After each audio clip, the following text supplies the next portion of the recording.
भक्तों, आप सभी को चैत्र मास के शुक्ल पक्ष के नवरात्रि की ढेर सारी शुभकामनाएं एवं बधाइयां। मानव दुर्गा का आशीर्वाद आप पर सदा बना रहे। भक्तों, स्वागत है आपका माता नवदुर्गा की एक पवित्र वीडियो में वास्तु के उपाय चैनल पर। भक्तों, आज की वीडियो बहुत ही खास और ज्ञानवर्धक रहने वाली है। उन सभी माताएं, बहनों और पुरुषों के लिए जो क्षेत्र नवरात्रि का व्रत रखते हैं। इस बार हिंदू धर्म में चैत्र नवरात्रि को लेखन कंफ्यूजन की स्थिति बनी हुई है कि यह कब से प्रारंभ हो रही है। 19 मार्च या फिर 20 मार्च, कुछ लोग 19 मार्च बता रहा है तो कोई 20 बता रहे हैं, लेकिन हिंदू पंचांग की मां है तो कब से प्रारंभ है। तो आज हम आपको इस वीडियो में आपकी कंफ्यूजन दूर करेंगे और साथ ही जानेंगे पूजा विधि, शुभ मुहूर्त। भक्तों, जैसा कि आपको मालूम होगा कि हर साल चैत्र मास के शुक्ल पक्ष की प्रतिपदा तिथि से चैत्र नवरात्रि का शुभारंभ होता है और इस दुर्गुणी पड़वा भी होता है, और हमारे हिंदी नव वर्ष की शुरुआत भी इसी दिन से होती है। साथ में भक्तों, हम यह भी जानेंगे कि चैत्र नवरात्रि कब से प्रारंभ होगी, कब समाप्त होंगी, अष्टमी और नवमी तिथि कब रहेंगी, और नवरात्रि की सरल पूजा विधि के बारे में भी। और जो माताएं, बहनें, पुरुष नवरात्रि का व्रत रखते हैं तो व्रत रखने के नियम क्या है, कलश स्थापना का शुभ मुहूर्त और विधि क्या रहेगी, विधि क्या है, और तो और व्रत में क्या खाना है, क्या नहीं खाना है। संपूर्ण जानकारी आपको आज छोटी सी वीडियो के माध्यम से प्रदान की जाएगी, इसलिए वीडियो के अंत तक आपको बने रहना है, तभी आपको सही सटीक जानकारी प्राप्त होगी। तो भक्तों, इस बार मानव दुर्गा अपने बहन सिंह पर नहीं बल्कि पालकी पर सवार होकर पृथ्वी लोक पर पधारेंगी। तो इस वीडियो में हम यह जानेंगे कि 9 दिनों में माता के किन किन रूपों की पूजा की जाती है। भक्तों, हिंदू धर्म में चैत्र नवरात्रि का पावन और अत्यंत प्रिय अवसर हमारी प्राचीन सनातन परंपरा का वह अनमोल रत्न है, जो न केवल हमारी आत्मा को आध्यात्मिक उमंग और भक्ति की लहरों से सराबोर कर देता है, बल्कि हमारे दैनिक जीवन में एक नई ताजगी, असीम ऊर्जा और सकारात्मकता का ऐसा संचार करता है जो वर्ष भर के लिए प्रेरणा स्रोत बन जाता है। यह पर्व, जो देवी दुर्गा की शक्ति पूजा का प्रतीक है, चैत्र मास के शुक्ल पक्ष की प्रतिपदा तिथि से अपना शुभारंभ करता है। वह तिथि जब सूर्य का उदय होते ही वातावरण में एक दिव्य ज्योति का आगमन होता है और हम सभी भक्तगण मां दुर्गा के उन अनुपम दिव्य स्वरूपों का हृदय से आह्वान करते हैं। कलश स्थापना की इस पवित्र क्रिया के माध्यम से जो जल से भरे कलश को आम के ताजा पत्तों, नारियल और अन्य शुभ सामग्रियों से सजाकर मां के स्वागत के रूप में स्थापित करना है। हम उनके चरणों में अपनी समस्त समर्पण भावना अर्पित कर देते हैं, मानो मां स्वयं हमारे घर आंगन में विराजमान हो रही हों। इस शुभारंभ के साथ ही 9 दिनों तक चलने वाले व्रत, पूजन और आराधना का विधिवत आरंभ होता है, जो भक्तों के हृदय में भक्ति की एक ऐसी ज्योति प्रज्वलित कर देता है कि वह अंधकारमय विचारों को भस्म कर देती है और प्रकाशमय मार्ग प्रशस्त कर देती है। चैत्र नवरात्रि के यह 9 पवित्र और अनुपम दिन मां दुर्गा के 9 अतुलनीय रूपों। प्रथम रूप शैलपुत्री, जो पर्वत की पुत्री के रूप में स्थिरता और धैर्य का प्रतीक है। द्वितीय ब्रह्मचारिणी, जो तपस्या और संयम की देवी हैं। तृतीय चंद्र घंटा, जिनके मस्तक पर चंद्रमा की भांति घंटा सुशोभित है और जो साहस और शांति प्रदान करती है। चतुर्थ कुष्मांडा, जो ब्रह्मांड की सृष्टि करता है और सूर्य की ऊर्जा का वाहन करती है। पंचम स्कंद माता, जो कार्तिकेय की माता के रूप में मातृत्व और रक्षा की प्रतीक है। षष्ठम कात्यायनी, जो क्रोध और न्याय की देवी हैं। सप्तम काल रात्रि, जो अंधकार का नाश करने वाली है। अष्टम महागौरी, जो शुद्धता और सौंदर्य की मूर्ति है, तथा नवम सिद्धिदात्री, जो सभी सिद्धियों की दाता है। इनकी क्रमबद्ध और विधिपूर्वक आराधना के लिए समर्पित होते हैं। प्रत्येक रूप की पूजा में उनके विशिष्ट और शक्तिशाली मंत्रों का गुणन किया जाता है, जैसे शैलपुत्री के लिए ओम ऐ हरिक्ली चामुंडाय विच्छे नमः, या ब्रह्मचारिणी के लिए ओम ए हरिक्ली चामुंडाय विच्छे, जो झपते हुए मन की एकाग्रता बढ़ती जाती है। और साथ ही श्री दुर्गा सप्तशती का भावपूर्ण पाठ, जिसमें मां के महिषासुर मर्दिनी स्वरूप, संगीत की कथाएं वर्णित हैं, किया जाता है।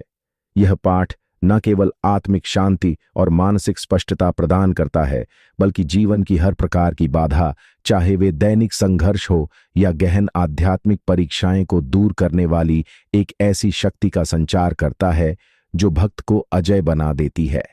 इस वर्ष का विशेष महत्व यह है कि चैत्र नवरात्रि का प्रारंभ सर्वार्थ सिद्ध योग में हो रहा है, जो ज्योतिष शास्त्र में सभी कार्यों को सिद्ध करने वाला सर्वोत्तम योग माना जाता है। यह योग मानो स्वयं सृष्टि की समस्त शक्तियां ग्रह, नक्षत्र और देवक भक्तों के पक्ष में एकत्रित हो रही हों, जिससे इस पर्व की फलदायिता और शुभता अनेक गुना बढ़ जाती है और हर प्रार्थना तुरंत फलित होने का संकेत देता है। नवरात्रि की यह आराधना मात्र एक बाह्य रस्म या औपचारिकता नहीं है, अपितु एक गहन और परिवर्तनकारी आध्यात्मिक यात्रा है, जिसमें मां दुर्गा के 9 स्वरूपों की उपासना से भक्तों की समस्त मनोकामनाएं, चाहे वे सांसारिक सुख जैसे धन धान्य की प्राप्ति हो, पारिवारिक समृद्धि और वैवाहिक सौहार्द हो, या आंतरिक शांति और आत्मज्ञान की खोज हो, साकार रूप धारण कर लेती हैं। मानो मां स्वयं प्रत्येक इच्छा को अपना आशीर्वाद प्रदान कर रही हो। हमारे सनातन धर्म की विस्तृत और गौरवपूर्ण परंपरा में चैत्र नवरात्रि का स्थान सर्वोच्च और अप्रतिम है, क्योंकि यही वह पर्व है जो विक्रम संवत के हिंदू नववर्ष की शुरुआत का प्रतीक बनता है। वह नववर्ष जो न केवल कैलेंडर पर एक नई तिथि से आरंभ होता है, बल्कि हमारी चेतना में एक नया सूर्योदय लाता है। नया वर्ष प्रारंभ करता है और इन 9 दिनों की तपस्या, व्रत और ध्यान से आगामी समस्त वर्ष को सुख, समृद्धि, स्वास्थ्य और शांति से परिपूर्ण बना देता है। कल्पना कीजिए, यह 9 दिन कैसे वर्ष के बीज बोने का कार्य करते हैं। प्रत्येक झप, प्रत्येक आरती, प्रत्येक भोग अर्पण एक ऐसा बीज है जो मां की कृपा से फलित होकर जीवन को हरियाली से भर देता है। मां दुर्गा, जो शक्ति की आदि स्रोत, जगन माता और विश्व की रक्षक हैं, अपने समर्पित भक्तों पर अपनी अपार कृपा की वर्षा बरसाती रहती हैं। वे हर प्रकार के संकटों, चाहे वे मानसिक तनाव और चिंताओं के जाल हों, आर्थिक कठिनाइयों और अभावों की छाया हो, या कोई अदृश्य बाधा जैसे नकारात्मक ऊर्जाएं या ग्रह दोष को एक क्षण में दूर कर देती हैं और भक्त के जीवन को उज्ज्वल प्रकाश, आनंद और सफलता से भर देती है। इस पावन अवसर पर हमारा हृदय स्वाभाविक रूप से मां के प्रति श्रद्धा, प्रेम और कृतज्ञता से ओतप्रोत हो जाता है और हम उनके चरणों में अपनी समस्त भावनाओं, दुख, आशा, इच्छाएं को अर्पित करने को आतुर हो उठते हैं, मानो मां की गोद में लौट आए हों। अब आइए इस वर्ष की चैत्र नवरात्रि के कालक्रम को और भी विस्तार से समझें, ताकि हम सभी अपनी तैयारी को न केवल सशक्त बल्कि पूर्णता निर्देशित बना सके और इस पर्व का प्रत्येक क्षण फलदायी हो जाए। भक्तों, हिंदू पंचांग के अनुसार चैत्र मास के शुक्ल पक्ष की इस बार प्रतिपदा तिथि 19 मार्च दिन गुरुवार को सुबह 654 से शुरू हो रही है। इससे पहले तक अमावस्या तिथि रहेगी। प्रतिपदा तिथि का समापन होगा 20 मार्च शुक्रवार को सुबह 4:52 से, क्योंकि गुरुवार से इस बार चैत्र नवरात्रि शुरू हो रही है।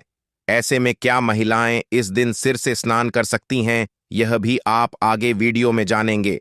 उदय तिथि के अनुसार प्रतिपदा तिथि 19 मार्च गुरुवार से है, तो इस बार चैत्र नवरात्रि 19 मार्च दिन गुरुवार से शुरू होंगी और नवरात्रि व्रत का समापन होगा 27 मार्च शुक्रवार को नवमी के दिन। और क्योंकि इस बार गुरुवार के दिन से नवरात्रि शुरू हो रही हैं, तो इस बार माता की सवारी पालकी होगी। पालकी पर सवार होकर आना बहुत ज्यादा शुभ नहीं माना जाता, लेकिन ऐसे में यदि भक्त 9 दिनों में विधि विधान से माता की पूजा अर्चना करते हैं और नियमों का पालन करते हुए कथाओं का श्रवण या व्रत रखते हैं, तो उनके जीवन में शुभता आ सकती है। पहले दिन कलश स्थापना की जाती है, जो कि हमेशा शुभ मुहूर्त में ही करनी चाहिए, और इस बार चैत्र नवरात्रि में कलश स्थापना 19 मार्च दिन गुरुवार को की जाएगी और नवरात्रि के प्रथम दिन मां भगवती के प्रथम स्वरूप मां शैलपुत्री की पूजा की जाएगी। कलश स्थापना 2 शुभ मुहूर्त में की जा सकती है, जिसमें पहला शुभ मुहूर्त सुबह 6:54 से 7:43 रहेगा। दूसरा मुहूर्त रहेगा अभिजीत मुहूर्त, जो कि दोपहर 12:10 से 12 हटा रहेगा। कलश स्थापना यदि आप सुबह के समय कर रहे हैं तो ध्यान रखिएगा सुबह 6 से तक अमावस्या तिथि रहेगी, तो इसलिए अमावस्या तिथि में कलश की स्थापना करने से बचें और जो भी शुभ मुहूर्त बताए गए हैं उसी में कलश की स्थापना कर सकते हैं, क्योंकि गुरुवार से नवरात्रि शुरू हो रही है। ऐसे में कुछ नियम ऐसे हैं जो महिलाओं को पालन करने होते हैं। महिलाओं या कन्याओं को ऐसा कहा जाता है कि गुरुवार के दिन सिर से स्नान नहीं करना चाहिए, लेकिन क्योंकि इस दिन नवरात्रि की शुरुआत हो रही है, एक दिन पहले तक जो भी महिलाएं या कन्याएं शारीरिक रूप से शुद्ध नहीं हो पाई हैं, जैसे पीरियड्स के कारण आप इससे पहले तक सिर से स्नान नहीं कर पाई हैं और आज से आप व्रत भी रखना चाहती हैं, शुद्ध हो चुकी हैं, तो आप गुरुवार के दिन सुबह केवल सादे पानी से सिर से स्नान कर सकते हैं। अगर संभव हो तो किसी पवित्र नदी के जल में डुबकी जरूर लगाएं, क्योंकि इस दिन अमावस्या का स्नान भी होगा। इस बार अष्टमी और नवमी तिथि को लेकर भी बहुत ज्यादा असमंजस रहेगा, क्योंकि दोनों ही तिथियां 2 दिन पड़ रही हैं। ऐसे में इस समय जो जानकारी मिल रही है उसके अनुसार अष्टमी और नवमी की पूजा एक ही दिन की जा सकती है, यानी कि 26 मार्च दिन गुरुवार को, क्योंकि अष्टमी तिथि सुबह 11:39 तक रहेगी। इसके बाद में नवमी तिथि प्रारंभ होगी, और अगर पंचांग के अनुसार बात करें तो नवमी तिथि 27 मार्च शुक्रवार को सुबह 107 तक रहेगी। ऐसे में नवमी तिथि आप 27 मार्च शुक्रवार को भी मना सकते हैं, तो यानी कि 26 मार्च गुरुवार को अष्टमी और 27 मार्च शुक्रवार को नवमी तिथि रहेगी। कभी कभी लोग क्षेत्र के अनुसार अष्टमी और नवमी तिथि अलग अलग दिन में मना लेते हैं, और यही वह तिथि है जब हिंदू नववर्ष भी अपने नए अध्याय की शुरुआत करेगा। नया संवत, नई ऊर्जा, नई संभावनाओं का द्वार खुल जाएगा। यह संयोग इतना सुंदर और अर्थपूर्ण है कि वर्ष का प्रथम दिन ही मां दुर्गा की आराधना से आलोकित हो जाएगा, जो आने वाले समय को आशीर्वादित, सुरक्षित और समृद्ध बनाने का स्पष्ट संकेत देता है। मानो मां स्वयं वर्ष की नींव रख रही हो। नवरात्रि का यह प्रारंभिक दिन विशेष रूप से कलश स्थापना के लिए समर्पित होता है, जो पूजा का मूल आधार है, और इस वर्ष इसमें 2 अत्यंत शुभ और सिद्ध मुहूर्त प्राप्त हो रहे हैं, जो भक्तों को पूर्ण लचीलापन और सुविधा प्रदान करते हैं, ताकि कोई भी अवसर व्यर्थ ना जाए। प्रथम मुहूर्त मीन लग्न में है, जो सुबह 6:52 से 7:43 तक विस्तृत है। यह समय सूर्योदय के साथ ही प्रारंभ होता है, जब वातावरण अभी ओस की ताजगी से नहाया होता है, पक्षियों की चहचहाट गूंज रही होती है और मन स्वाभाव रूप से एकाग्रित तथा शुद्ध हो जाता है।